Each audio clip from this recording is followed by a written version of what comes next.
धुळे जिल्ह्यातील सर्वात मोठा जनावरांचा बाजार म्हणून समजल्या जाणाऱ्या धुळे कृषी उत्पन्न बाजार समितीमधील जनावरांचा बाजार सध्या मंदावला आहे। आपण बघू शकतो की या ठिकाणी बैलजोडी विक्रीस आलेली आहे, मात्र हा बाजार आता मंदावलेला दिसतोय। कारण यंदा रब्बीच्या हंगामातील ज्या काही पेरण्या होत्या या पेरण्या शेतकऱ्यांच्या संपूर्णपणे संपलेल्या आहेत आणि त्यामुळे अनेक शेतकऱ्यांनी या ठिकाणी बैलजोड्या विक्रीस आणलेल्या आहेत। शेतामध्ये काम नसल्याने या ठिकाणी बैलजोड्या विक्रीस आणलेल्या आहेत। काही शेतकऱ्यांनी या बैलजोड्या आणलेल्या नाहीत, कारण या बाजारपेठेमध्ये बैलजोड्यांना अगदी कमी भाव दिला जातो आहे। ज्यावेळेस शेतीचं काम असतं त्यावेळेस बैलजोड्यांची मागणी मोठी असते।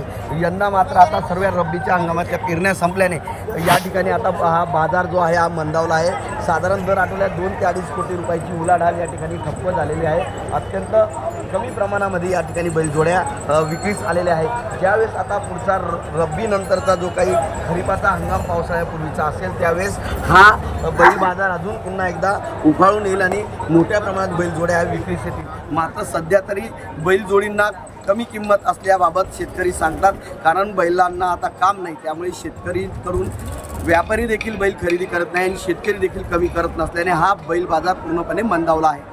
मनीष मासोळे, TV9 मराठी, धुळे।